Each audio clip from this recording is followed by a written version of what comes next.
Welcome back to the She Inspires podcast. I'm your host, Dr. Jade, board certified family medicine physician, wellness and weight loss specialist, owner of the Las Vegas membership medical practice, Inspire Primary Care. And I am so excited to be back with you on the She Inspires podcast. This is our safe space for busy professional women balancing business and wellness together. And today we're talking about something that is top of mind for me right now, and that is scaling the business, the journey of scaling the business. I'm in the early phases of scaling Inspire Primary Care. It's come with some interesting challenges. It is definitely rewarding, and I'm all about sharing the journey as we go. I've gotten questions about, you guys have added more team members. How is this going? How is that going? And I just felt like a good update on how the scaling journey is looking in this season for us would be helpful. And so here we go. All right. So the first thing when we talk about scaling, the point of scaling a business is really helping to have sustainable growth, having a business that is able to be not only profitable, but also able to function as its own entity with or without you over time, because we're humans, right? We may get sick. We may need to travel and take a vacation, and the business and your clients, and in our case, our patients, still need to have high quality access to the services outside of just you as an individual, which requires scaling. And so I'm excited on how Inspire Primary Care is scaling, and I wanted to share with you some of the things that I've found helpful and challenging just along this early part of our journey. All right. So the first thing is looking at the why and having clarity on where you're trying to go and how you are trying to get there and in what time frame. So we use something called the EOS system. There's a book called What the Heck is EOS? It really helps you to create a quality system for your business. We use that system, and in that system, it helps you to look at your 90-day goals. They call that your rocks. So you have very clear 90-day goals. You have a clear 1-year goal for your business, and you have a 3-year goal and a 10-year goal. So it's very important to have these estimated projected goals for your business so you know where you're going and in what time frame you're trying to get there. So that's really been helpful for us to first get clear on what are we doing and why are we doing it and which time frame are we striving to do it, and how can we be having specific rocks over each 90 days that are helping us get there over time. And so that is the first thing. All right. And so the second thing is really mastering systems, because as you grow and scale, it really needs to be able to be duplicated.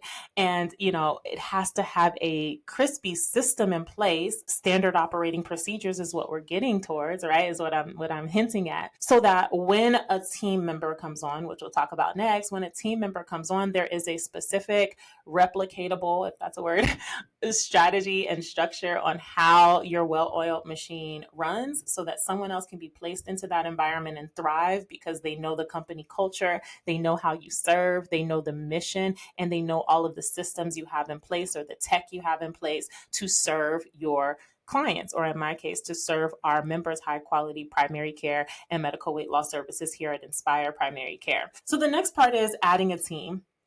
All right, so we've got systems, we're clear on where we're going, and now it's time to bring team members on. We have our company culture and our standard operating procedures. One thing that's important is to make sure we have the financial readiness in place, because when you bring a team member on, we don't want to be struggling to make payroll or anything like that.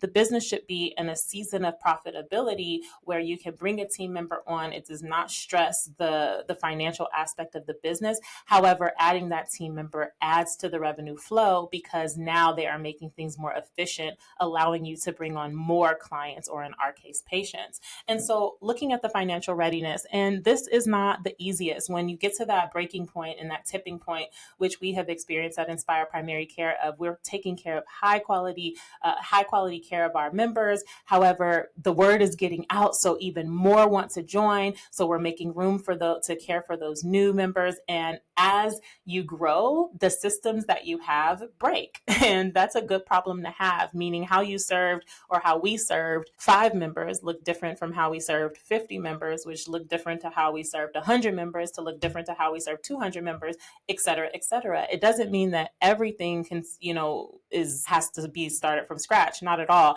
It just means that it requires an upgrade along the way. So we've had to upgrade our systems to be able to handle more members. We had to upgrade our tech that we use so we can more efficiently text and email our members. We had to upgrade our EMR so that we had better documentation.